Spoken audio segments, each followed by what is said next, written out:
Hey guys, what's up? AJ Fashola here, another episode of the Exposure Talks. We're definitely gonna dive into the Aaron Hernandez documentary because that joint was crazy. So we ain't gonna waste any time, we're gonna dive right in. Let's go.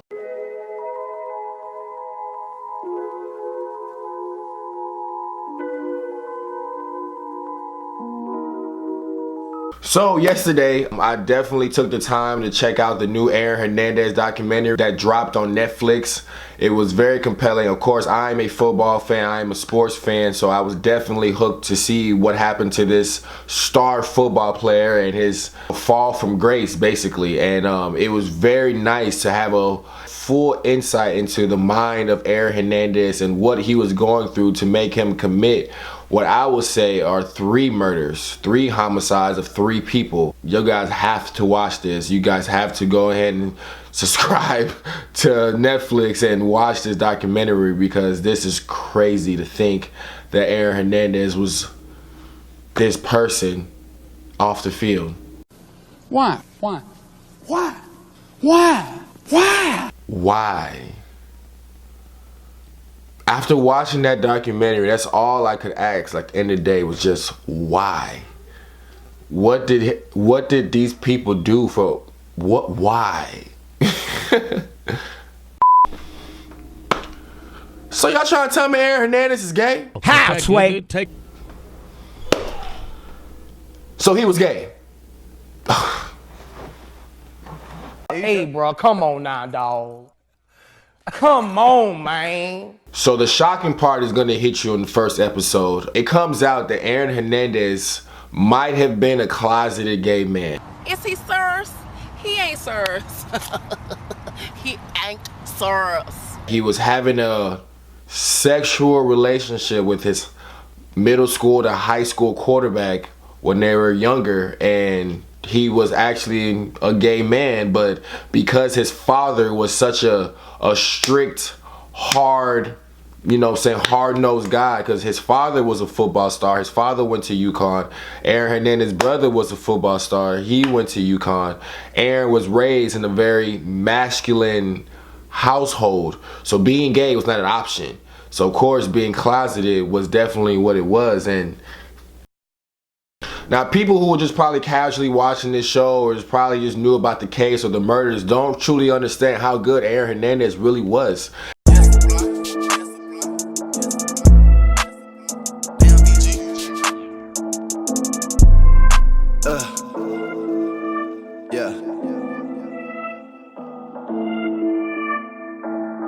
Amazing.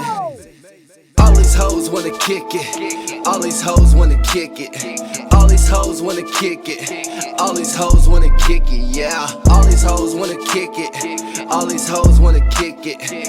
All these hoes wanna kick it. All these hoes wanna. Aaron Hernandez was a beast on that field.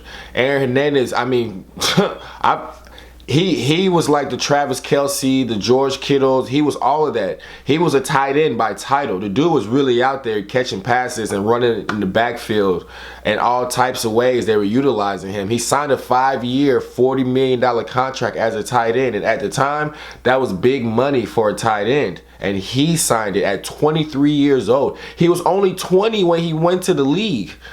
He left high school at 17, went to college early, played his little 2-3 seasons, and he was in the draft.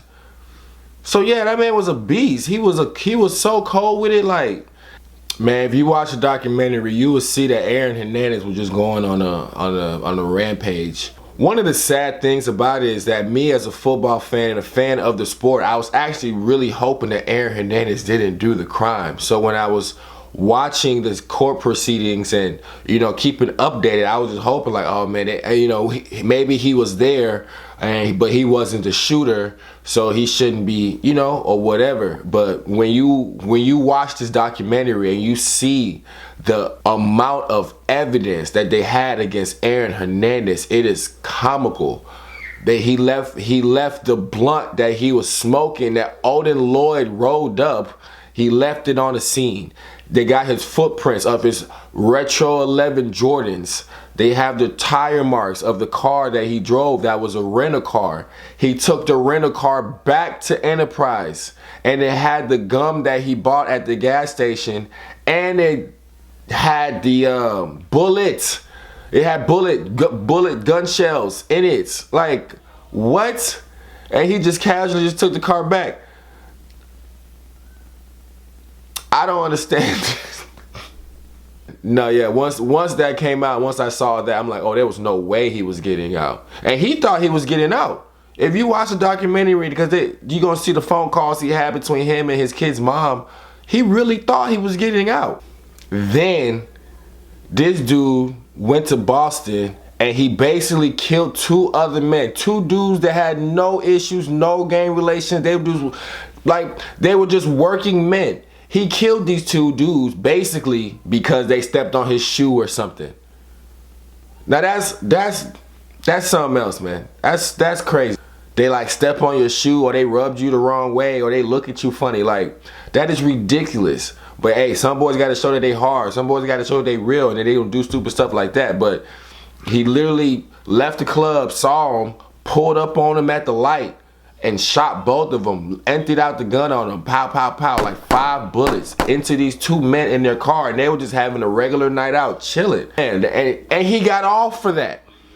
He got acquitted for those 2 murders. But, oh my goodness, man, the American legal system is something crazy, y'all. Something ridiculous. I don't get it. He had a associate that was really knee deep in the game, and the documentary will let you know how knee deep in the game this associate of Aaron Hernandez was. And he was witness to the double murder in Boston. So I guess Aaron Hernandez, after signing a $40 million contract, he had to start silencing the people who could get him in trouble with the double murder. And that's where things got hasty. So what happened was this associate, Aaron Hernandez, decides to shoot this man in the face. Shoot him in the face, kicked him out the car and left him on the street. But the man didn't die. But I guess in the hood he kept it real, because he didn't turn Aaron Hernandez into the police because he wanted to go handle him himself. But that's all I'm gonna say about the matter. You know, I ain't gonna say too much. My nigga. We can never sit here and make excuses for Aaron Hernandez for murdering 3 people. There's no reason to do that, in my opinion, unless somebody is like molesting your daughter, right?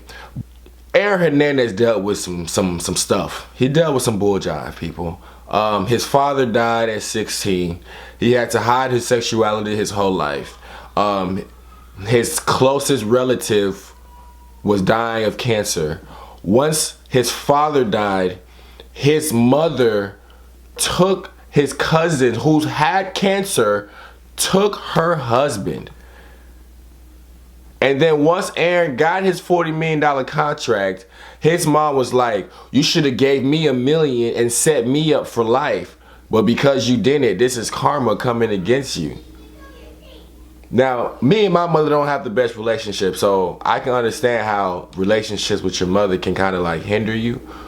But to take or to form a relationship with your dying cousin's husband after your son's father dies, that's a hard pill to swallow. Hey guys, I'm not trying to give too much away, okay? So you guys go get on Netflix. You guys watch the new Aaron Hernandez documentary. It's off the chain. It's fire. I give it 2 thumbs up. It's gonna keep you attached from beginning to end, and you're not gonna want to miss a beat. So go check that out. Your boy's out. Holla. Posted in the hotel, trying to flip the whole bag. Airtight, no smell, foreign hoe, not a cousin now. She no speak, no English, 112 speak. Dripping with my walls, dripping with my toes. Diamonds out the